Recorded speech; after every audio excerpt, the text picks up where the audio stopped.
KVR news 9 bulletin ముందుగా headlines చూద్దాం. పవన్ కళ్యాణ్ పై అనుచిత వ్యాఖ్యలు చేసిన ఎంపీ చామల కిరణ్ కుమార్ రెడ్డి మాటలపై తీవ్రంగా ఖండిస్తున్న జనసేన పార్టీ నాయకులు.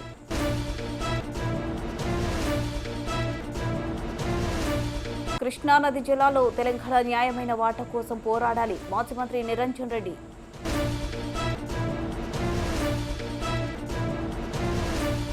కర్నూలు న్యాయ రాజధాని కావాలి అంటూ ప్రజా సంఘాలు ఆందోళన.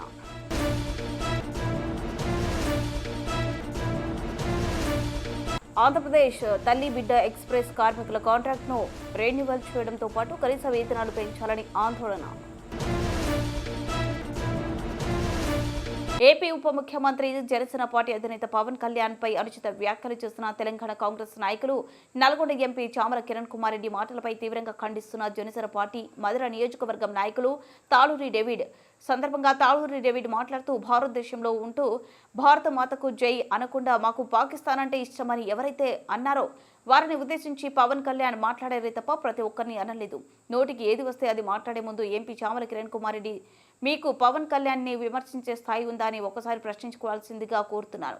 కాశ్మీర్లో ఉగ్రవాది దాడి ఏ విధంగా జరిగిందో ప్రపంచం మొత్తం అర్థమవుతుంది. ఒక్క మీ తప్ప ఆడవాళ్లు ఉన్నారు, చిన్నపిల్లలు ఉన్నారు అని కూడా చూడకుండా ప్యాంట్ ఇప్పించి మరి వారి మతం చూసి కాల్చి చంపారు.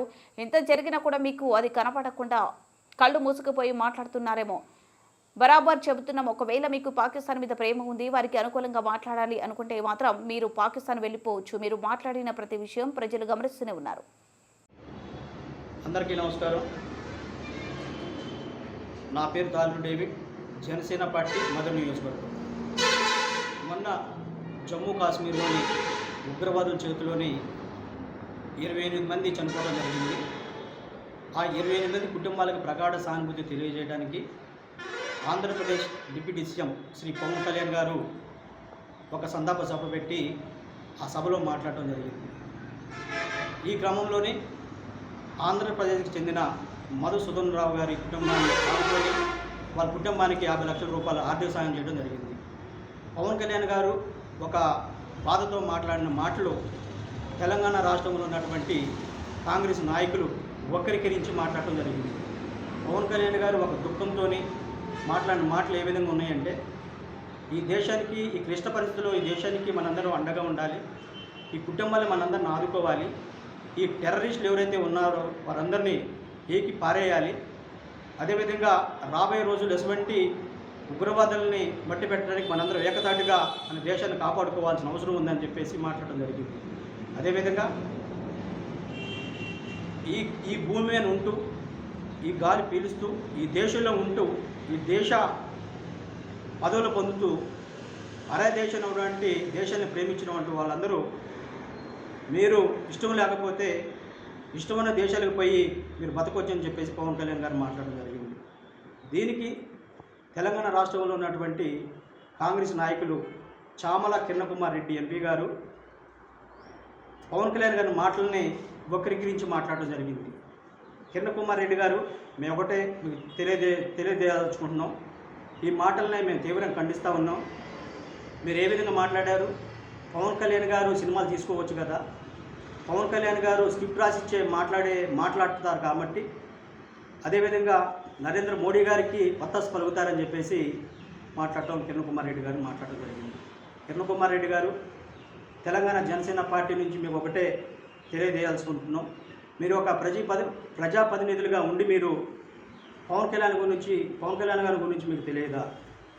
మీరు స్క్రిప్ట్ రాసిస్తే సినిమాలు తీసిన వ్యక్తి 10 సంవత్సరాలు వివిధ రాజకీయ పార్టీలు అవమానించిన, వివిధ రాజకీయ పార్టీలు టార్చర్లు పెట్టినా ప్రజల పక్షాన నిలబడుతూ ప్రజల పక్షాన పోరాడుతూ మొన్న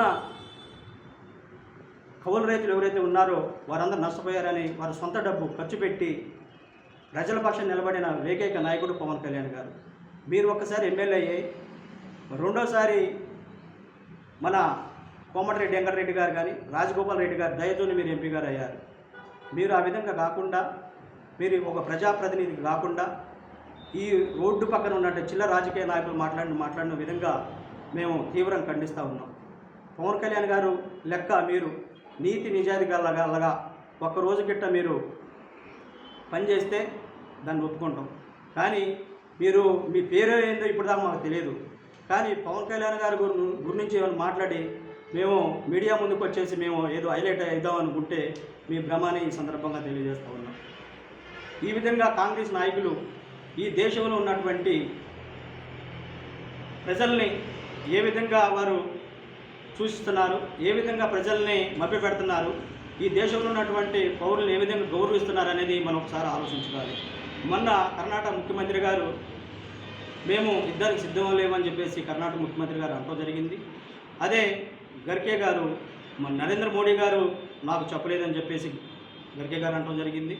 అదేవిధంగా మొన్న ఎమ్మెల్సీ నాయకులు ఎవరైతే ఉన్నారో వారు కాంగ్రెస్ నాయకులు కొంతమంది మేము పాకిస్తాన్ని ప్రేమిస్తామని చెప్పేసి మాట్లాడటం జరిగింది. అంటే కాంగ్రెస్ నాయకులు ఈ దేశానికి, ఈ ప్రజలకి, ఈ పౌరులకి ఏమని మీరు ఒక సూచనలు ఇస్తున్నారు? అరే చనిపోయి వాళ్ళందరూ కుటుంబాల బాధల్లో ఉంటే మీరు పిచ్చి పిచ్చిగా మాట్లాడి కాంగ్రెస్ నాయకులు ఎవరైతే ఉన్నారో మీ కొంతమంది మాట్లాడిన వాళ్ళ యొక్క మస్తిమితం లేదని చెప్పేసి మేము మాట్లాడుతూ ఉన్నాం. ప్రతి ఒక్కరికి ఇది ఒక ప్యాషన్ అయిపోయింది. పవన్ కళ్యాణ్ గారి గురించి మాట్లాడి మేమే హైలైట్ కావాలని చెప్పేసి. పవన్ కళ్యాణ్ గారి లెక్క మీరు నీతి నిజాయితీగా లెక్క ఒక్కరోజు కూడా రాజకీయం చేయలేరు అని ఈ సందర్భంగా తెలియజేస్తాం. రాబోయే రోజుల్లో పవన్ కళ్యాణ్ గారి గురించి ఎవరు మాట్లాడినా, ఏ రాజకీయం మాట్లాడినా వాళ్ళు రాజకీయ సమాధి చేయడానికి జనసేన పార్టీ జన సైనికులందరూ సిద్ధంగా ఉన్నారని ఈ సందర్భంగా మరొకసారి తెలియజేస్తూ, ఈ తడవ ఎవరేమన్నా కానీ పవన్ కళ్యాణ్ గారి మీద మేము జనసేన పార్టీ అంతా. పాలమూరు రంగారెడ్డి ఎత్తిపోతల పనులు త్వరితగతిన పూర్తి చేయాలని, కృష్ణా నదిలో తెలంగాణ నది జలాలకు సంబంధించి న్యాయమైన వాటాకు పట్టుబాట్లను ధాన్యం కొనుగోలు చేపట్టాలని, ధాన్యానికి బోనస్ ఇవ్వాలని మాజీ మంత్రి సింగిరెడ్డి నిరంజన్ రెడ్డి డిమాండ్ చేశారు. తెలంగాణ భవన్లో నిరంజన్ రెడ్డి మీడియాతో మాట్లాడుతూ, కృష్ణా నది జలాల్లో తెలంగాణ న్యాయమైన వాటా కోసం పోరాడాలి, సమీక్ష కాదు, సాగదీత కోసమే పాలమూరులో నీటిపారుదల శాఖ మంత్రి పర్యటన అనేక మార్లు విజ్ఞప్తి చేసే దయతరచి నిన్న వచ్చినందుకు సంతోషం. 90% పైగా పనులు పూర్తయినట్లు తెలుసుకుని వీలైనంత తొందరగా పనులు పూర్తి చేస్తామని చెప్పకుండా 2 ఏండ్ల గడువు పెట్టడం అభ్యంతరకరంగా. ఏడాదిన్నరగా పాలమూరు రంగారెడ్డి ఎత్తిపోతల పథకంలో తట్టెడు మన్ను ఎత్తనే కాంగ్రెస్ ప్రభుత్వం వైఖరి దేనికి నిదర్శనం? పాలమూరు బిడ్డగా చెప్పుకుని రేవంత్ రెడ్డి పాలమూరు రంగారెడ్డి పనులను చేపట్టకపోవడం మాతృద్రోహం కదా అని నిరంజన్ రెడ్డి ప్రశ్నించారు. మీడియా మిత్రులందరికీ నమస్కారం. మీ ద్వారా రాష్ట్ర ప్రజానీకానికి, ప్రత్యేకంగా రైతాంగ ప్రజలకు నమస్కారాలు. నిన్న ఉమ్మడి పాలమూరు జిల్లా పర్యటన చేపట్టడం జరిగింది. సాగునీటి మంత్రి గారు ఉత్తమ్ కుమార్ రెడ్డి గారు. సంతోషం. మేము డజన్ల కొద్దీ సార్లు డిమాండ్ చేస్తే ఆయన దయదలిచి వచ్చిపోయింది. నిన్న లోతైన గంభీరమైన సమీక్ష జరుగుతుందేమో అనుకున్నాం, కానీ సమీక్షకు బదులుగా సాగతీత కోసమే వైఖరి కనిపించింది. అయితే ఒక్క విషయంలో మాత్రం ఆయనకు ధన్యవాదాలు చెప్పాలి, సంతోషం వ్యక్తం చేస్తున్నాయి. ఏంటంటే గతంలో మేము ఎన్నిసార్లు చెప్పినా కూడా కాంగ్రెస్ పార్టీ నాయకులు పాలమూరు రంగారెడ్డిని చిన్న చేసి చూపించి పనులు ఏం జరగనట్లు రకరకాలుగా మాట్లాడారు. ఆయన నిన్న స్వయంగా ఆ పనులన్నీ చూసిన తర్వాత దాదాపు 90% పనులు పూర్తి అయినాయి. మిగిలినటువంటి పనులు వీలైనంత తొందరనే చేద్దాం అనుకుంటానే వీలైనంత తొందర అనేటువంటి దానికి ఆయన యాడ్ చేసింది 2 ఏండ్లు.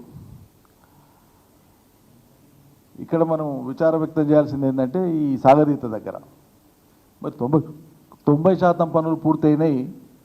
మీరు కళ్ళారా చూసినారు. మేము ఎప్పటి నుంచో మొత్తుకుంటున్నాం. ప్రజలందరికీ తెలుసు, ఆ ప్రాజెక్ట్ పరిధిలో వచ్చేటువంటి ప్రజలందరికీ తెలుసు, రాష్ట్రంలోని ఇతర ప్రాంతాల ప్రజలకు తెలుసు, ఇంజనీర్లకు తెలుసు, మీడియాకు తెలుసు. 90% పైగా పనులు పూర్తయినటువంటి విషయం. మిగిలిన 10% పనులు పూర్తి చేయడానికే ఇప్పటిదాకా వృధా చేసినటువంటి ఈ ఏడాదిన్నర సరిపోలేదా? ఇంకో 2 ఏండ్లు అంటేనంటే మీ ప్రభుత్వ కాలగమనం మొత్తం 3.5 ఏండ్ల కాలం, విలువైనటువంటి కాలం అంతా కూడా ఈ ప్రాజెక్టు పూర్తి చేయడానికే ఉన్నట్లు మీ వైఖరి అర్థమవుతా ఉంది. ఈ 10% పనులకు ఇంత ఇరేషనల్గా ఎట్లా? ఇదేం పద్ధతి? దేనికోసం మీకు ఇంత సమయం కావాలి? అసలు ఈ ఏడాదిన్నర పాలమూరు రంగారెడ్డి మీద తట్టడం మన్నేయకుండా, ఒక పని చేయకుండా పూర్తిగా నిర్లక్ష్యం చేసిన దానికి మీ మీ ఈ నిర్లక్ష్యపూరిత బాధ్యతను ఏమనాలి, ఎట్లా అర్థం చేసుకోవాలి ప్రజలు? ఏడాదిన్నరగా అసలు పని చేసుకోకుండా, చేపట్టకుండా, ముట్టుకోకుండా ఉండేటువంటి మీ వైఖరిని ఎట్లా అర్థం చేసుకోవాలి? అది జాలదన్నట్లు మళ్ళీ ఇంకా 2 ఏళ్ళ. ఇక ముఖ్యమంత్రి గారేమో సరే నేను చాలాసార్లు చెప్పినా, ప్రజలు చాలాసార్లు చెప్పిండ్రు, అందరు అడుగుతూనే ఉన్నారు, పాలమూరు బిడ్డ అని చెప్పుకుంటావు. కానీ మరి పాలమూరు రంగారెడ్డి ఫలితాన్ని వేగంగా పాలమూరు ప్రజలకు ఇచ్చేటువంటి మనసు ఎందుకు రాదు? ఆలోచన ఎందుకు రాదు? చర్యలు ఎందుకు లేవు? ఇది మాతృద్రోహం కాదా? పాలమూరు బిడ్డది మాతృద్రోహం కాదా పాలమూరుకు అంటున్నా. ఏడాదిన్నరలో పూర్తి కావాల్సినటువంటిది ఏడాదిన్నర కాలంలో ఎప్పుడూ అయిపోవాలి. గట్టిగా పనిచేస్తే కొన్ని నెలలు ఒక <1000 crores ఇటు అటు ఖర్చు. సరే మీరు జాప్యం చేసినందుకు ఏమైనా ఎస్కలేషన్ అయితే, ధరలు పెరిగితే ఇంకొంచెం ఏదైనా అదనంగా కొంత కావాలి. ఏడాదిన్నరతో పాటు ఇంకో 2 ఏళ్ల కాలం అంటే ప్రాజెక్టులలో నిండాల్సిన నీళ్లు ఇంకినాకనా మీరు ఫలితం ఇచ్చేది ప్రజలకు? దేనికి అసలు సమయం మీరు కోరుతున్నది? 90% పనులు పూర్తయినటువంటి పాలమూరు రంగారెడ్డిలో మిగిలిన పనులు పూర్తి చేయడానికి ఎందుకు మీకు ఇంత సమయం పడుతుంది? ఆ ప్రాజెక్టులో అంతర్భాగమైనటువంటి 5 రిజర్వాయర్లు మేము కట్టేసినాం, అయిపోయింది. ఉద్దండాపూర్లో కొద్దిగానే మిగిలింది, అది కూడా నీళ్ళు ఆపుకోవడానికి ఏమి ఇబ్బంది ఉండదు. 5 రిజర్వాయర్లు కంప్లీట్ అయిన దశ. 4 చోట్ల పంపింగ్ స్టేషన్స్ ఉంటే అవి కూడా పంపింగ్ స్టేషన్స్ అన్నీ కూడా క్రిటికల్ వర్క్స్ అండి. ఆసియాఖండంలోనే అతిపెద్ద లిఫ్ట్లు అవి, అతిపెద్ద సర్జ్ పూల్లు అవి, అన్నీ అండర్ గ్రౌండ్లో ఉండేటువంటివి. అండర్ గ్రౌండ్లో ఉండేటువంటి సర్జ్ పూల్స్, పంప్ హౌస్, అదేవిధంగా పవర్ స్టేషన్స్, టవర్ లైన్స్, ఇవన్నీ కూడా మేము కంప్లీట్ చేసి పెట్టినాం, రెడీగా పెట్టినాం. 4కి గాను 3 చోట్ల డ్రై రన్స్ కూడా కంప్లీట్ చేసినాం. నార్లాపూర్లో వెట్రన్ కూడా కంప్లీట్ చేసినాం 2023 సెప్టెంబర్లోనే 16వ తారీఖు నాడు. మోటార్లు కూడా చాలు చేసినాం. ఇప్పుడు మిగిలిపోయింది వాస్తవంగా మిగిలినటువంటి క్రిటికాలిటీ, ఒట్టెం దాకా కరువైన దాకా నీళ్లు రావడానికి, అంటే 4 రిజర్వాయర్లు నింపుకొని అక్కడి నుంచి మన సిస్టమ్ డెవలప్ చేసుకోవడానికి అనువుగా, 4 రిజర్వాయర్లకు నీళ్ళు తెచ్చుకోవడానికి అనువుగా అంత సిస్టమ్ అంతా డెవలప్ అయింది. టనల్స్ అయిపోయినాయి. మిగిలినటువంటిది ఏంటి? ప్యాకేజ్ 3 అనేటువంటి ఒక పని. ఆ ప్యాకేజ్ 3 అనేటువంటి పనిలో ఒక 8 కిలోమీటర్స్ కెనాల్ మాత్రమే క్రిటికల్ వర్క్, అది మిగిలి ఉంది. అది కూడా మిగిలి ఉండడానికి వేరే కారణాలు ఏం లేవు. అక్కడేదో అప్పుడు కొద్దిగంత ల్యాండ్ అక్విజిషన్ ఉండింది, దాన్ని సాకుగా చూపించి ఆ ఏజెన్సీ అప్పుడైతే వర్క్ ఎవరికైతే వచ్చిందో ఆయన ఆంధ్ర ప్రాంతానికి సంబంధించినటువంటి ఒక ప్రముఖ తెలుగుదేశం నాయకుడు. సరే టెండర్లలో వచ్చింది, దాన్ని మనకు ఆయన తెలుగుదేశం అయినా ఇంకో పార్టీ అయినా టెండర్లో వచ్చింది, దాని ప్రభుత్వం కాదని లేదు. నిబంధనల మేరకు ఇవ్వాల్సింది ఎవరికి, నిబంధనల మేరకు వచ్చింది, ఆయన జాప్యం చేసిండు. మరి దాని వెనక ఏమన్నా ఆ ప్రాంతపు అధినాయకులు ఎవరైనా ఉన్నారా? కొద్దిగా మిగిలించి పెట్టి క్రిటికల్గా పెడితేనంటే ఈ ప్రాజెక్ట్ ఆలస్యం అవుతుందనే దురుద్దేశం ఉందా మాకు తెలియదు. కానీ సారాంశంలో మిగిలినటువంటి వరకు అంతే. ఆయన కొడుకు శాసనసభ్యుడు కూడా ఉన్నాడు ఇప్పుడు అవతల ప్రాంతంలో, ఆంధ్ర ప్రాంతంలో, ఆ సదరు ఏజెన్సీకి సంబంధించినటువంటి వాళ్ళు. అయితే కేవలం ఆయింత వర్క్ కోసం మాత్రమే మీకు 2 ఏళ్ళు ఎందుకు పడుతుంది? మిగిలినటువంటి పనులన్నీ కూడా మీరు క్యాలెండర్ చేసి ఏ ఏజెన్సీ పరిధిలో ఎంతవరకు మిగిలి ఉంది, అది ఎన్ని రోజుల్లో అవుతుంది అనేటువంటిది క్యాలెండర్ చేసి ప్రభుత్వంలోకి వచ్చిన వెనువెంటనే కనుక ఈ పని ప్రారంభించి ఉంటే ఈ పాటికి ప్రజలకు ఫలితం వచ్చేది కదా. ఇప్పటికే ఎన్నికల తర్వాత వచ్చినటువంటి యాసంగి సీజన్ మిస్ అయినాం, పాలమూరు రంగారెడ్డి నీళ్లు. ఆ తదుపరి వానాకాలం సీజన్ మిస్ అయినాం, ఇప్పుడు మళ్ళీ యాసంగి సీజన్ కూడా అయిపోయింది. అంటే 3 సీజన్లు మీరు వచ్చినాక పాలమూరు రంగారెడ్డి నీళ్లు ఎన్నో కొన్ని ఇచ్చుకోవడం ప్రారంభిస్తే ఫలితం వచ్చేటువంటి దాన్ని కాలరాసిండు మీరు, నీళ్లు రాకుండా. ఇప్పుడు 5 రిజర్వాయర్లు మేము కంప్లీట్ చేసి, పంపింగ్ స్టేషన్లు కంప్లీట్ చేసి, సర్జ్ పూల్స్ కంప్లీట్ చేసి, టనల్స్ కంప్లీట్ చేసి, టవర్ లైన్స్ కంప్లీట్ చేసి, డ్రై రన్స్ కంప్లీట్ చేసి, మోటార్లు అయ్యి ఒకటి వెట్రన్ కూడా కంప్లీట్ చేసినాక ఏడాదిన్నర కాలం ఏం చేయకుండా ఉండి ఇంకా 2 ఏళ్ళకు మేము పూర్తి చేస్తామంటే ఈ నిర్లక్ష్యపు ధోరణి ఎవరి గొంతు పోయానికే? మొత్తం ప్రాజెక్టుకి అవసరమైనటువంటి భూమి 27,000 ఎకరాలు. 27,000 ఎకరాల భూసేకరణలో మేము ఆల్రెడీ 26,000 రాయలసీమ డిక్లరేషన్ అమలు చేయాలి, కర్నూలు న్యాయ రాజధాని కావాలి అంటూ ప్రజా సంఘాల ఆందోళన. ప్రధానమంత్రి నరేంద్ర మోదీ అమరావతి పర్యటన సందర్భంగా కర్నూలు డెవలప్మెంట్ ఫోరం ఆధ్వర్యంలో కర్నూలు కలెక్టరేట్ వద్ద శాంతియుత నిరసన కార్యక్రమం నిర్వహించారు. ఈ కార్యక్రమంలో కేడీఎఫ్ వ్యవస్థాపకుడు మోహన్, కడింపల్లి ఆర్వీపీఎస్ ప్రతినిధి రవికుమార్, రైతు స్వరాజ్య వేదిక సభ్యులు శేఖర్, పోతుల మరియు ఇతర ప్రజా సంఘాల ప్రతినిధులు పాల్గొన్నారు. వారు ప్రభుత్వం ఎదుట రాయలసీమ డిక్లరేషన్ అమలు చేయాలని, అలాగే కర్నూలు న్యాయ రాజధాని మరియు రెండవ పరిపాలన రాజధానిగా ప్రకటించాలని డిమాండ్ చేశారు. మొట్టమొదటి రాజధాని అయినటువంటి కర్నూలుని విస్మరించి అభివృద్ధి మొత్తము కేంద్రీకృతం చేయడం, కర్నూలుకి అన్యాయం చేయడము, ఓన్లీ ఓర్వకల్లు మండలంకి తప్ప మిగతా ఎక్కడ కూడా పశ్చిమ మండలాల్లో ఎక్కడ కూడా అభివృద్ధి కార్యక్రమాలు లేక కర్నూలుని ఓన్లీ భూములు లాక్కునే విధంగా ఉండే ప్రాజెక్టులకు మాత్రమే అమలు చేస్తూ ఇక్కడ ఉన్నటువంటి నీటి వసతులు కల్పించడంలో కానీ, లేకపోతే ఉద్యోగాల కల్పనకు సంబంధించిన పరిశ్రమల ఏర్పాటుకు కానీ పూర్తి నిర్లక్ష్యం వహిస్తూ ఈరోజు కర్నూలుని ఓన్లీ ఎలక్షన్లలో ఓటు బ్యాంకుగా వాడుకుంటున్నారు కానీ అభివృద్ధికి విస్మరించడం జరిగింది. దీన్ని నిలదీస్తూ ఈరోజు నరేంద్ర మోడీ గారికి, చంద్రబాబు నాయుడు గారికి, కూటమి ప్రభుత్వానికి విన్నవించుకునేది ఏంటంటే కర్నూలుని ఒక మంచి అభివృద్ధి కేంద్రంగా నిర్మించడానికి ప్రత్యేక చర్యలు తీసుకోవాలి. దాంతోపాటు ప్రత్యేక హోదా ఆంధ్రుల హక్కు, దాన్ని ఇప్పటిదాకా ఇవ్వలేదు, దాన్ని కూడా అమలు చేయాలని నరేంద్ర మోడీ గారిని, చంద్రబాబు గారిని, పవన్ కళ్యాణ్ గారిని ఈరోజు కోరుకోవడం జరుగుతూ ఉంది. ఈరోజు ఆంధ్రప్రదేశ్ రాష్ట్ర రాజధాని అమరావతి అనే ఒంటెత్తుపోకడతో కేంద్ర రాష్ట్ర ప్రభుత్వాలు మరి గతంలో అమరావతిని రాజధాని చేస్తూ అదే నరేంద్ర మోడీని పిలిపించి మరి ఇంత మట్టి, ఒక చెంబుడు నీళ్లు తీసుకున్నారు. మళ్ళొకసారి కేంద్రం అధికారంలో బీజేపీ పార్టీ ఉంది. అదే బీజేపీ పార్టీ ఈరోజు రాయలసీమ డిక్లరేషన్ పేరుతో ఇదే కర్నూలులో మౌర్య ఇన్ హోటల్లో ఒక పెద్ద మీటింగ్ పెట్టి 21 పాయింట్లతో రాయలసీమకు మేము అధికారంలోకి వస్తే మంచి చేస్తామనేటువంటి ఊటకపు హామీలు 21 ఇచ్చి రాయలసీమ డిక్లరేషన్ పేరుతో ఆ రోజు మరి ఎవరైతే బీజేపీ పార్టీ అధ్యక్షులు ఉన్నారో వాళ్ళు మరి బీజేపీ పార్టీ ప్రధాన నాయకులంతా కలిసి కూర్చొని మరి ఆ రోజు రాయలసీమ డిక్లరేషన్ ఇచ్చినారు.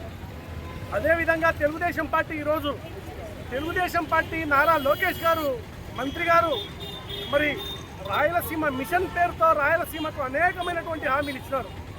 మరి ప్రభుత్వం ఏర్పడి సంవత్సర కాలం గడుస్తూ ఉన్నా కూడా రాయలసీమ ప్రాంతానికి ఏమాత్రం మంచి చేయకపోగా అదే పాలకులు ఈరోజు ఏ అంటే అమరావతి, పి అంటే పోలవరం అని చెప్పి రాయలసీమ నోట్లో మట్టి కొట్టేటువంటి ప్రయత్నం చేస్తూ ఉన్నారు. మరి ఈరోజు నరేంద్ర మోడీ గారు ఢిల్లీ నుంచి వచ్చి రాయలసీమ అంశాలు ఏమీ ప్రస్తావించకుండా కేవలం ఒక ప్రాంతానికి వంత పాడుతూ మరి ఒక ధోరణితో వెళ్ళేటువంటి ప్రయత్నం చేస్తే మాత్రం రాయలసీమ ఆంధ్రప్రదేశ్ తల్లిబిడ్డ ఎక్స్ప్రెస్ 102 ఎంప్లాయీస్ యూనియన్ సిఐటియు ఆధ్వర్యంలో శుక్రవారం కర్నూలు కలెక్టరేట్ కార్యాలయం ముందు ధర్నా నిర్వహించారు. ధర్నా కార్యక్రమాన్ని ఉద్దేశించి సిఐటియు జిల్లా ప్రధాన కార్యదర్శి ఎండి అంచిబాబు, యూనియన్ నాయకులు శ్రీనివాసులు మాట్లాడారు. 2015 డిసెంబర్ 31 నుండి అమల్లోకి వచ్చినటువంటి ఈ సేవలు మార్చి 31 నాటికి కాంట్రాక్ట్ ముగిసిందని, ప్రభుత్వం పొడిగించిన మరో 2 నెలలు కూడా పూర్తయిందన్నారు. పథకం ప్రారంభమైనప్పటి నుండి ఇప్పటిదాకా ఎలాంటి సెలవులు లేకుండా కేవలం 7,870 రూపాయలకు పని చేస్తున్నామన్నారు. పథకానికి సరిపడా ఎంప్లాయీస్ను తీసుకోవడంతో పాటు 8 గంటల పని దినాన్ని అమలు చేయాలని సుప్రీంకోర్టు తీర్పు మేరకు కనీస వేతనం 21,000 ఇవ్వాలని వారు కోరారు. ధర్నా అనంతరం సమస్యలతో కూడిన వినతి పత్రాన్ని డిఆర్ఓకు ఇచ్చారు. ధర్నా కార్యక్రమంలో సిఐటియు జిల్లా కార్యదర్శి ప్రభాకర్, నాయకులు సోమన్న, ఆంధ్రప్రదేశ్ తల్లి బిడ్డ ఎక్స్ప్రెస్ యూనియన్ నాయకులు పాల్గొన్నారు. కనీసం 18,500 రూపాయలైనా వచ్చేటట్టు చూడాలని చెప్పి ఈ సందర్భంగా డిమాండ్ చేయడం అనేటువంటిది జరుగుతుంది. అట్లాగే వీళ్ళ యొక్క కాంట్రాక్ట్ ఏదైతే ఉందో అది అయిపోతుంది కాబట్టి దాన్ని పొడిగించే సమయంలో వీళ్ళ కనీస వేతనము 21,000 రూపాయలు కనీసం ఉండేటట్లు ప్లాన్ చేయాలని చెప్పి సందర్భంగా మేము కూడా డిమాండ్ చేస్తున్నాం. అట్లాగే వీళ్ళకి వీక్లీ ఆఫ్లు కానీ, జాతీయ సెలవులు కానీ, పండగ సెలవులు కానీ ఏమీ లేవు. ఆ సెలవులు విధానం కూడా అమలు చేసేటట్లు తగిన చర్యలు తీసుకోవాలని చెప్పి సిఐటిగా డిమాండ్ చేయడం అనేటువంటిది జరుగుతుంది. అట్లాగే వీళ్ళకి ఏదైనా ప్రమాదాలు జరిగినప్పుడు కాంపెన్సేషన్ చట్టం అనేటువంటిది ఇప్పటి వరకు లేదు. కాబట్టి కాంపెన్సేషన్ చట్టం ప్రకారం కనీసం 7 లక్షల రూపాయలు చెల్లించాలని చెప్పి ఈరోజు మనం డిమాండ్ చేయడం అనేటువంటిది జరుగుతుంది. అట్లాగే 8 గంటల పని విధానం, ఇప్పుడు వీళ్ళకు 8 గంటల పని విధానం అనేటువంటిది లేదు. వీళ్ళు ఎప్పుడు హాస్పిటల్ దగ్గర వెయిట్ చేయాల్సినటువంటి పరిస్థితి ఉంది కాబట్టి 8 గంటల పని విధానం పెట్టి అవసరమైతే వీళ్ళ యొక్క అవసరమైన ఉద్యోగుల సంఖ్యను పెంచి 8 గంటల పని విధానం పెట్టడం ద్వారా 3 షిఫ్ట్లు పనిచేసేటట్లు చేయాలని చెప్పి ఈ సందర్భంగా డిమాండ్ చేస్తున్నాం. కాబట్టి మే 25 జాతీయ సమ్మె జరుగుతుంది. ఈ సమస్యలు కనుక పరిష్కారం కాకపోతే మే 25 జరిగేటువంటి సమ్మెలో వీళ్ళు కూడా భాగం పంచుకోవడానికి సిద్ధమవుతున్నారు. కాబట్టి ప్రభుత్వం మే 25 లోపల ఈ సమస్యలపైన చర్చించి నాయకత్వాన్ని. బులెటిన్ ముగించే ముందు హెడ్లైన్స్ మరోసారి. పవన్ కళ్యాణ్ పై అనుచిత వ్యాఖ్యలు చేస్తున్న ఎంపీ చామల కిరణ్ కుమార్ రెడ్డి మాటలపై తీవ్రంగా ఖండిస్తున్న జనసేన పార్టీ నాయకులు.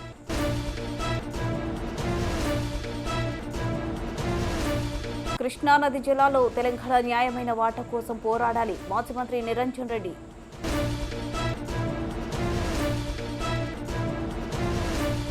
కర్నూలు న్యాయ రాజధాని కావాలి అంటూ ప్రజా సంఘాలు ఆందోళన.